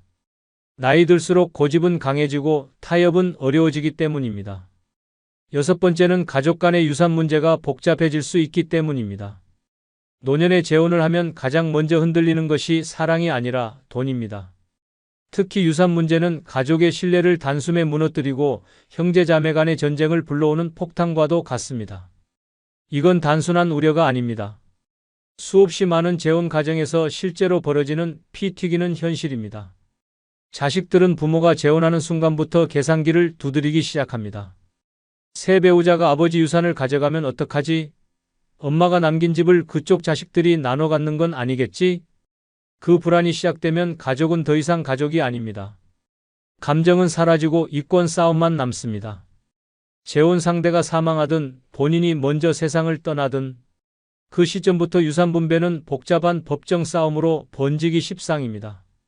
특히 상속권이 자동적으로 재혼 배우자에게 생긴다는 점은 많은 자녀들에게 충격 그 자체입니다. 더 큰 문제는 내 자식이 아닌 사람에게 내 돈이 넘어간다는 심리적 분노입니다. 아무리 재혼한 배우자가 헌신적이고 좋은 사람이라도 자식의 입장에서는 결국 남입니다. 그런데 그 남에게 아버지의 집, 어머니의 예금이 넘어간다고 생각해 보십시오. 원망이 증오로 바뀌는데 오래 걸리지 않습니다. 결국 가족 모임은 끊기고 전화 한 통조차 받지 않는 관계가 되어버립니다. 게다가 자식들끼리의 갈등도 함께 발생합니다. 어떤 자식은 그래도 아버지 행복하셨잖아 라고 말하고 또 어떤 자식은 행복은 무슨 결국 돈 뺏긴 거야 라고 반박합니다. 그렇게 형제들 사이에도 벽이 생깁니다. 사랑 하나 지키려고 시작한 재혼이 가족 전체를 찢어놓는 끔찍한 결과를 낳는 것입니다. 더 충격적인 건 유언장 하나 없이 재혼을 하게 되면 상황은 더더욱 최악으로 치닫는다는 점입니다. 법적으로는 재혼 배우자도 상속권을 가지기 때문에 본인의 의지와는 상관없이 유산이 쪼개져 나갑니다. 이때 자식들이 할 수 있는 건 단 하나, 소송뿐입니다. 피를 나눈 가족이 법정에서 얼굴 붉히며 싸우는 것, 그게 당신이 꿈꿨던 노년의 모습입니까? 서울에 사는 71세 정모 어르신은 10년 전 아내를 암으로 먼저 떠나보내고 3년 전 조용히 재혼을 했습니다. 상대는 평소 알고 지내던 지인으로 성품도 좋고 자식들도 각자 독립해 갈등이 없을 거라 믿었습니다. 하지만 문제는 정 어르신이 세상을 떠난 후부터 시작됐습니다. 정 어르신의 자녀들은 아버지의 전 재산이 모두 새 배우자 명의로 변경된 것을 알고 경악했습니다. 본인들은 전혀 상의받지 못한 채 수십 년간 함께한 집, 예금, 심지어 아버지의 유품까지 새 어머니가 모두 가져간 것입니다. 아들 하나는 정신적 충격으로 병원에 입원했고 딸은 바로 법원에 유류분 청구 소송을 걸었습니다. 결국 온 가족이 법정에서 얼굴을 마주했고 싸움은 2년 가까이 이어졌습니다. 가장 안타까운 건 정 어르신의 장례식에서조차 자식과 새 배우자가 서로 말을 섞지 않았다는 점입니다. 한 딸은 이렇게 말했습니다. 아버지가 사랑한 분이지만 우리를 이렇게 만든 것도 아버지입니다. 사랑 때문에 가족이 무너졌습니다. 이처럼 노년의 재혼은 단순한 감정의 문제가 아닙니다. 나를 사랑해주는 사람도 지키고 가족도 지키고 싶다면 재혼 전에 반드시 법적 정리를 해두십시오. 그렇지 않으면 당신이 떠난 후 남겨진 사람들은 평생 원망 속에 살아가게 됩니다. 이 나이에 아직도 이렇게 살아야 돼? 죽을 때까지 일만 하다가 끝나는 거 아냐? 언제쯤 좀 편하게 살 수 있는 거야? 노년 그 누구보다도 편안해야 할 인생의 황금기입니다. 그런데 왜 매일이 이렇게 힘겨울까요? 이제는 말해야 합니다. 이제는 너무 애쓰며 살지 않아도 되는 이유가 분명히 존재합니다. 구독, 좋아요 누르시면 시작하겠습니다. 노년에 너무 애쓰며 살지 않아도 되는 5가지 이유 중 첫 번째는 돈보다 행복이 중요하기 때문입니다. 이 진실은 너무 뻔해 보여서 많은 사람이 흘려듣지만 인생의 마지막을 앞두고 깨닫는 사람들은 하나같이 입을 모아 말합니다.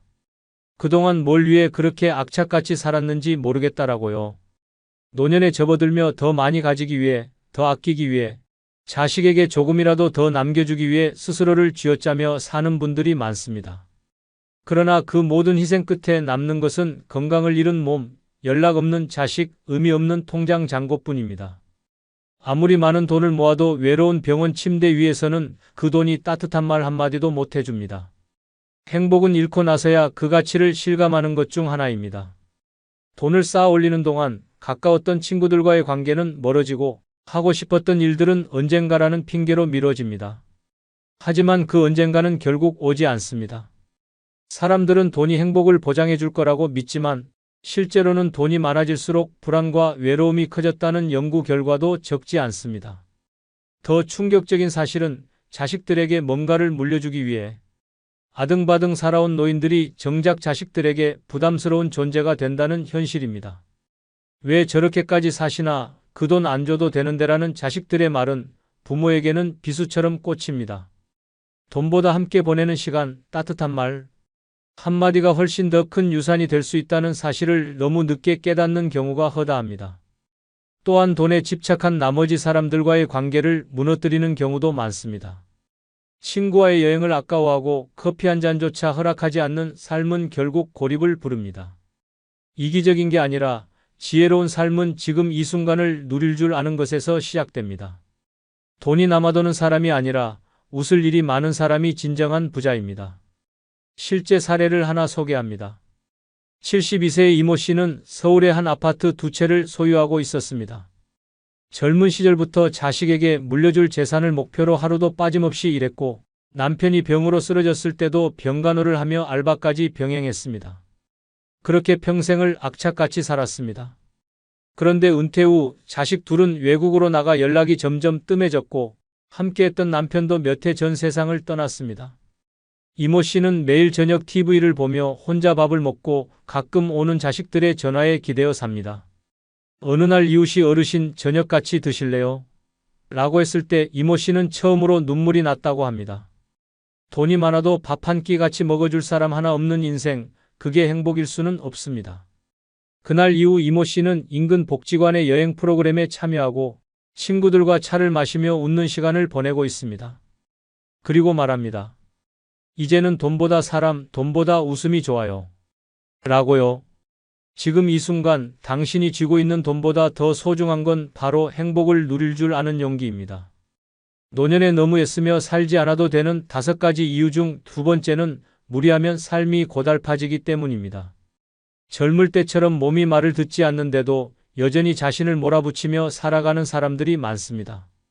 그래도 나이는 숫자일 뿐이라며 무리한 일정, 무리한 운동, 무리한 인간관계를 이어가는 모습은 안쓰럽기까지 합니다. 하지만 현실은 냉혹합니다. 한 번의 무리로 쓰러지고 한 번의 과욕으로 삶 전체가 흔들리는 노년이 결코 드물지 않습니다.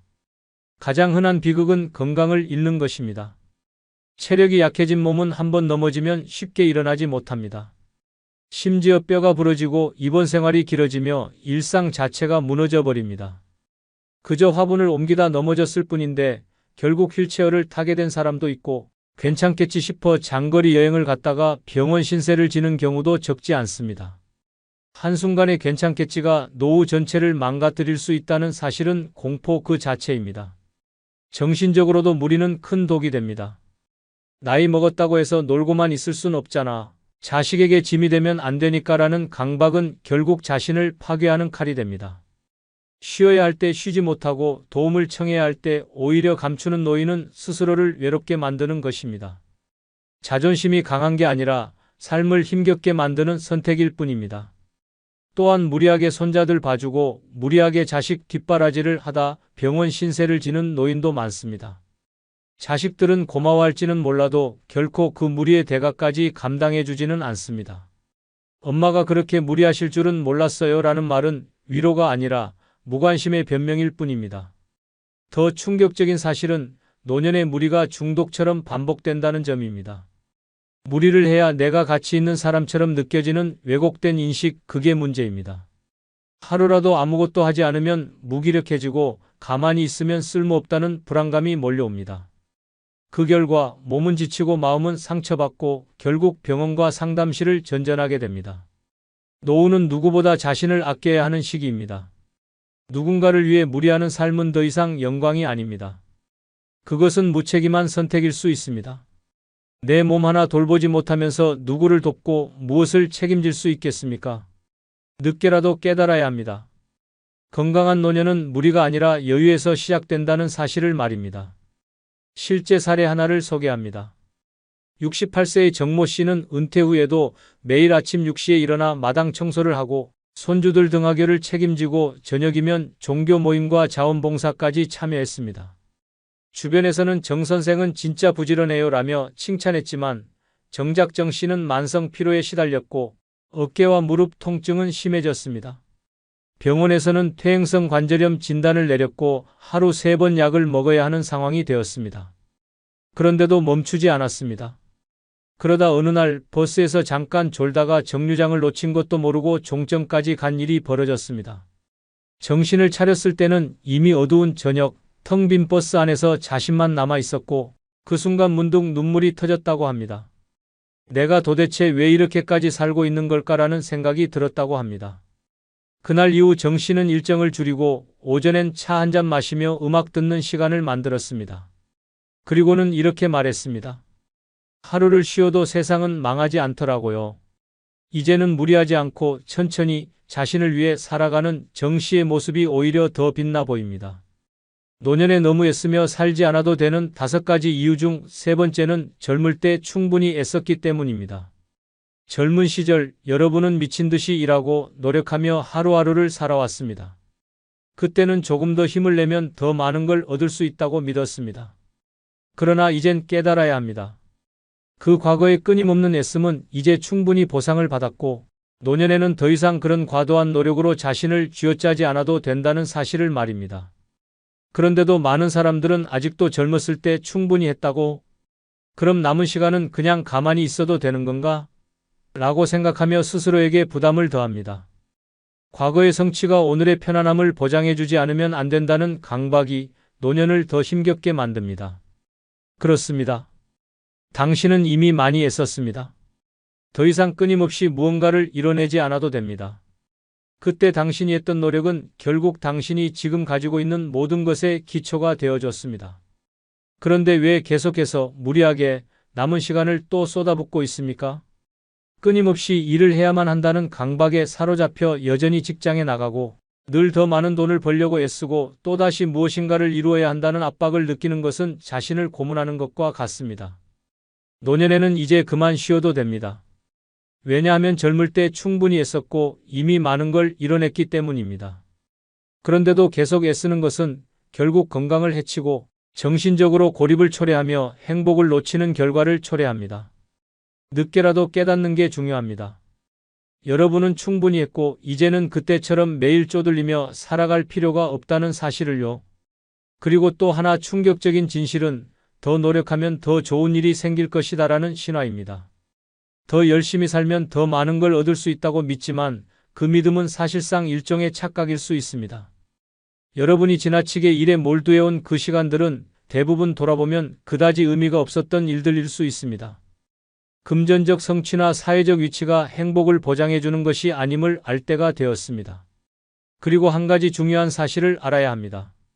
바로 인생은 내가 고통스럽게 살았다고 해서 그것이 의미를 가지지 않는다는 것입니다. 인생의 의미는 내가 얼마나 고통스럽게 살았는지가 아니라 얼마나 행복했는가에 달려 있습니다. 여러분이 젊을 때 열심히 애썼던 그 모든 것들이 이제는 평안하게 쉬면서 즐길 수 있는 자원으로 바뀌었음을 기억해야 합니다. 이제는 충분히 쉬어도 되는 이유가 바로 여기 있습니다. 그럼에도 불구하고 과거의 패턴을 버리지 못한 채 여전히 스스로를 몰아붙이고 있는 분들이 많습니다. 이러한 패턴은 사실 몸과 마음에 심각한 스트레스를 가하게 되며 결국 여러분을 무너뜨리는 원인이 됩니다. 실제 사례를 하나 소개합니다. 70세의 김 선생님은 40년 동안 한 직장에서 근무하시며 매일 아침 일찍 출근해 밤늦게까지 일하며 가족을 부양해 왔습니다. 60대 초반까지도 더 많이 벌어야 한다, 더 나아가야 한다는 생각에 퇴직 후에도 아르바이트를 계속하며 일주일 내내 일을 하셨습니다. 그러던 중 몸에 이상을 느끼셨지만 그냥 피곤한 거겠지 하며 계속 일을 하셨습니다. 결국 심각한 심장병 진단을 받고 입원하게 되었고 의사는 지금 같은 상태로 계속 일했다면 생명이 위험할 수 있었다고 경고했습니다. 그 후 김 선생님은 큰 충격을 받으셨고 오랜 기간 자신을 갈고 닦았던 일에 대한 고집을 버리고 평소 하고 싶었던 취미 생활을 시작했습니다. 친구들과 함께 여행을 가고 주말에는 자원봉사에 참여하면서 이제는 진정한 여유를 느끼고 있습니다. 김 선생님은 웃으며 말합니다. 내가 젊었을 땐 이렇게까지 애쓰지 않아도 됐다는 걸 몰랐다. 이제야 비로소 쉬는 게 얼마나 중요한지 깨달았다. 김 선생님의 이야기는 이제 우리 모두에게 중요한 교훈을 줍니다. 충분히 애썼다면 이제는 자신의 삶을 즐기고 사랑하는 사람들과 여유를 만끽할 시간입니다. 노년에 너무 애쓰며 살지 않아도 되는 5가지 이유 중 4번째는 남을 위한 삶이 아닌 나를 위한 삶을 살아야 하기 때문입니다. 평생을 가족, 자식, 사회를 위해 살아온 사람들이 많습니다. 자신의 꿈은 접어두고 하고 싶은 일은 참고 가고 싶은 곳도 포기하며 누군가를 위해 사는 것이 당연하다고 믿었습니다. 하지만 그 결과는 어떤가요? 가족이 당신을 존경하며 감동의 눈물을 흘리고 있을까요? 아니면 이제는 그게 당연한 일이었다고 생각하며 당신의 희생을 기억조차 하지 않는 모습에 서운함을 느끼고 있지는 않습니까? 무서운 현실은 바로 여기 있습니다. 남을 위한 삶의 끝은 보통 허무함으로 마무리됩니다. 자식은 컸고 배우자는 떠났고 사회는 당신을 기억하지 않습니다. 그렇게 남을 위해 전부를 바쳤는데 정작 남은 건 빈 시간과 외로움뿐이라는 사실은 너무도 참혹합니다. 자식을 위해 아끼고 참고 뼈 빠지게 일했지만 자식은 당신의 노후를 책임지지 않습니다. 오히려 엄마, 제 일도 바빠요. 아버지, 시간 나면 연락드릴게요 라는 말로 바쁘다는 핑계를 댈 뿐입니다. 이제는 생각을 바꿔야 합니다. 노년은 누구를 위한 삶이 아니라 오직 나를 위한 시간입니다. 그동안 못했던 것, 해보고 싶었던 것, 미뤄둔 일들에 집중해야 할 시간입니다. 나를 위하지 않으면 아무도 나를 위하지 않는다는 냉정한 진실을 인정해야 합니다. 더 이상 남을 위해 내 시간과 체력을 쏟아부을 필요는 없습니다. 나를 위해 살아야 내가 살아있다는 걸 느낄 수 있습니다. 또한 남을 위해 산다는 명분 아래 자신을 억누르는 것이 결국 자존감 파괴로 이어집니다. 나는 지금도 누군가를 위해 살아야 가치가 있다는 생각은 나이든 자신을 무가치하게 여기는 끔찍한 착각입니다. 자식에게 헌신했지만 소외되고 남편을 위해 희생했지만 감사는커녕 무시당하고 주변의 부탁을 다 들어줬지만 이용당한 기분이 들었다면 이제는 늦지 않았습니다. 지금이라도 방향을 틀어야 합니다. 남을 위한 삶이 끝나야 진짜 인생이 시작됩니다. 하고 싶은 취미를 시작하고 가고 싶은 곳에 가며 누구의 눈치도 보지 않고 하루를 보내는 것이야말로 진짜 사람다운 삶입니다. 누군가의 엄마, 누군가의 아버지, 누군가의 배우자로서의 삶도 같이 있었지만 이제는 나라는 존재 하나만으로도 충분히 존중받아야 할 시기입니다. 실제 사례 하나를 소개합니다. 67세의 박 여사는 평생을 남편과 자식만 바라보며 살았습니다. 매일 삼시세끼 밥을 차리고 자식의 학원 스케줄을 외우고 남편의 눈치를 보며 살아왔습니다.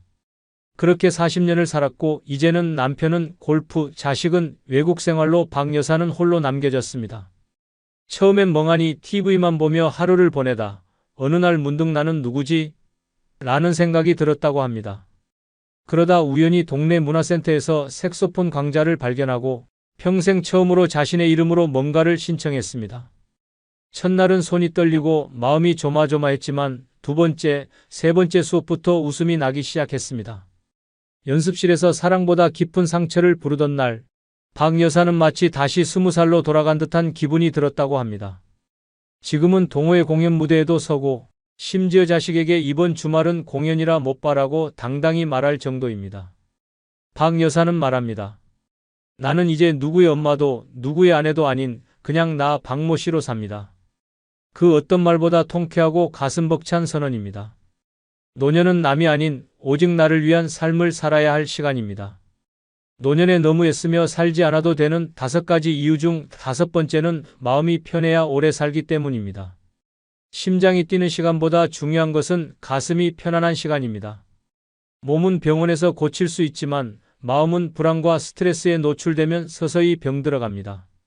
아무리 좋은 약을 먹고 아무리 규칙적인 생활을 해도 마음이 편치 않으면 건강은 무너집니다. 그런데도 많은 이들이 노년에도 끊임없이 걱정하고 불안해하고 화를 사귀며 살아갑니다. 돈 걱정, 자식 걱정, 건강 걱정, 외로움까지 하루에도 수십 번 마음속이 시끄럽고 복잡합니다. 특히 혹시 내가 자식들에게 짐이 되는 건 아닐까? 앞으로 무슨 일이 생기면 어쩌지 같은 생각은 눈에 보이지 않는 독약처럼 서서히 몸을 망가뜨립니다. 실수 한 번에 자책하고 남의 눈치를 보며 살고 모든 것을 참으며 살아온 그 마음은 이제 놓아줘야 할 때입니다. 더 큰 문제는 마음의 병이 몸의 병으로 이어진다는 사실입니다. 불면증, 위장장애, 혈압 상승, 심장질환은 대부분 지속적인 스트레스와 불안에서 비롯된 경우가 많습니다. 실제로 명확한 병명이 없음에도 병원을 자주 드나드는 이들 대부분이 마음이 불편해서 생긴 병이라는 진단을 받고 돌아갑니다. 이런 현실 앞에서도 여전히 좀 더 참아야지, 내가 이겨내야지라며 스스로를 몰아세우는 것은 말 그대로 자기 학대입니다. 또한 마음이 편하지 않으면 관계마저 삐걱거리기 시작합니다. 예민해지고 신경질이 많아지고 사소한 일에도 상처받고 분노하게 됩니다. 결과적으로 주변 사람들이 멀어지고 외로움은 깊어지며 마음은 더 불안해지는 악순환이 반복됩니다. 이처럼 마음의 평안은 단순한 감정이 아니라 생존의 조건입니다. 마음이 평안해야 건강도 지켜지고 인간관계도 유지되며 삶의 질이 높아집니다. 가장 충격적인 사실은 많은 노인들이 자기 자신을 괴롭히는 생각에 사로잡혀 있다는 점입니다. 내가 좀 더 잘했더라면 그때 그렇게 하지 말았어야 했는데 이 나이에 뭘 새로 시작해 같은 후회와 자책은 쓸모없는 고통일 뿐이며 아무런 가치도 남기지 않습니다. 지금 이 순간 과거에서 벗어나 마음을 비우는 것이 진짜 건강을 지키는 길입니다. 무리하지 않아도 됩니다. 이해받지 않아도 됩니다. 남들처럼 살지 않아도 전혀 문제 없습니다. 중요한 건 마음이 얼마나 가볍고 편안한가입니다. 매일 아침 눈을 떴을 때 오늘은 무엇을 하지? 가 아니라 오늘은 무엇을 즐길까? 라는 질문을 스스로에게 던질 수 있어야 진짜 노후입니다. 실제 사례를 하나 소개합니다. 73세의 이모 씨는 젊은 시절 대기업에서 부장까지 지낸 엘리트였습니다. 은퇴 후에도 각종 강연과 지역 행사에 불려다니며 바쁜 노인으로 살았습니다.